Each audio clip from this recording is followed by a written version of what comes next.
If we think back to our road trip scenario, we have to know where we want to go if we want any chance to plan how to get there. Only by knowing our end destination can we choose the vehicle to take us there, the right people to bring along the way, and the best route to get us there safely and on time. Before we take our first step, we have to begin with the end in mind. This is really important because it gives us a direction to work towards, and it allows us to calculate the required effort on our part. Let's say you want to save up a down payment to buy a house in 5 years. Without any sort of plan, you're kind of just hoping that 5 years from now, you'll have enough money sitting in your bank account for a down payment, which, in my experience, is highly unlikely. But let's say that we approach it with the end goal in mind. Let's say based on your income and what you'd be comfortable having as a mortgage payment, your ideal purchase price would be $300,000.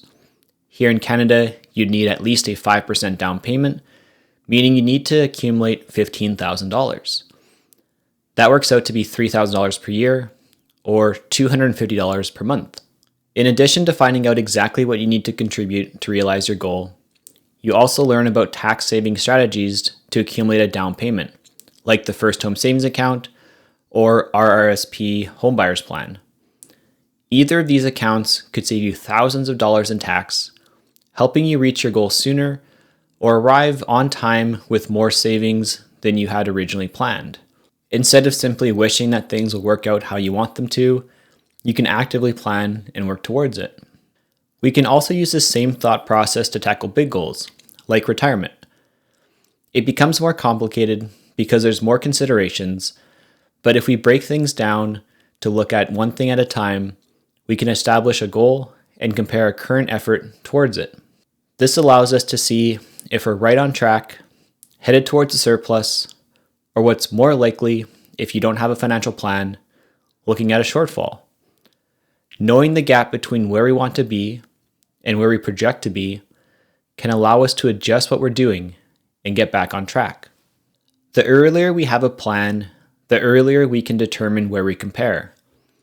Since we know that as investors, time is our best friend, the earlier we adjust our plans, the more our money can work for us, requiring less effort on our part. The further away our goal is, the more that adjustments will look like minor tweaks. The closer our goal is, the more adjustments resemble drastic changes that require sacrifice from other areas of our lives. Something as simple as thinking about what we want our future to look like can give us all the tools that we need to give it the best chance of becoming our reality. It can turn a goal that might seem impossible to achieve into small actionable steps that we can systematically work towards. If we can make big goals manageable, they become achievable. On the smallest scale, let's imagine that you work each day towards something for 1 year, and each day you get 1% better than you were yesterday. After 365 days, you would be 37 times better or 3,700% better than you were at the beginning of the year. When we're dealing with the power of compounding, even small amounts of effort can turn into something incredible with enough time and consistency. Just like with our investments, the progress is small and barely noticeable at first, but with enough time and consistency, the results become exponential. The trick is to stick with it, knowing that even if you can't see the progress, it's there.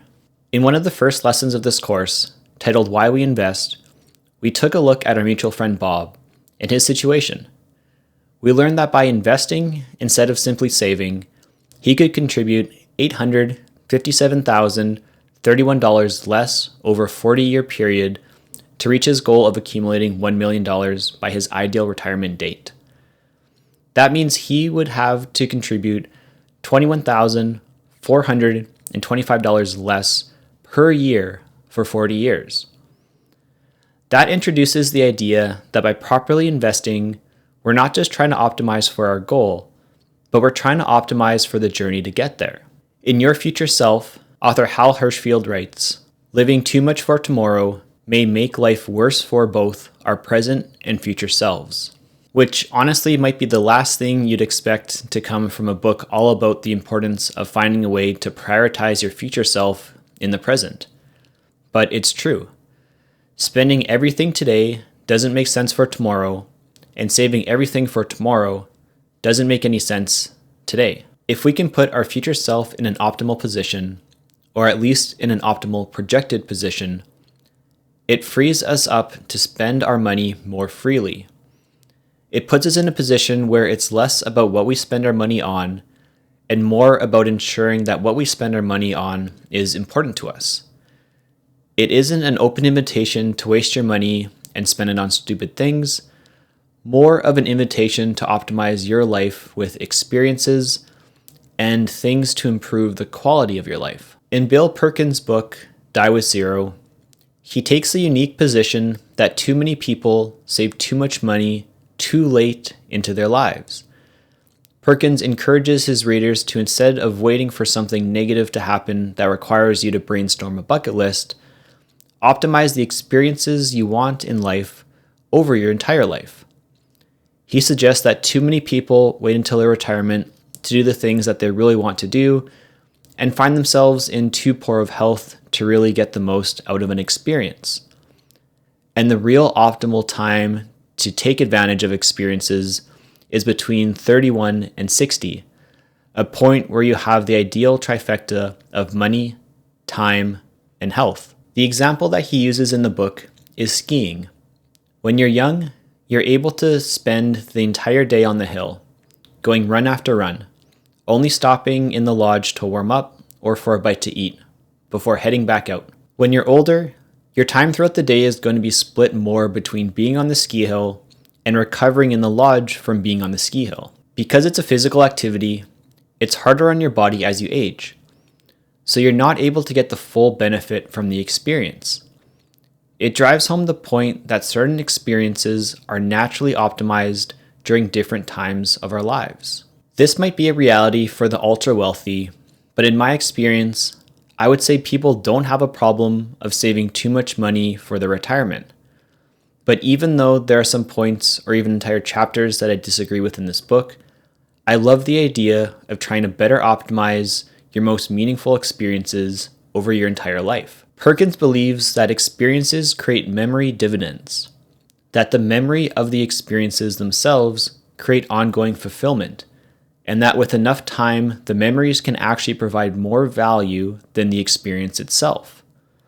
Having meaningful experiences and the memories that come with them, especially early on, can create a lifetime of value. Instead of waiting until retirement to do all the things we want to do, if we're able to optimize our investments, our cash flow can be optimized in order to pursue the things that really matter to us.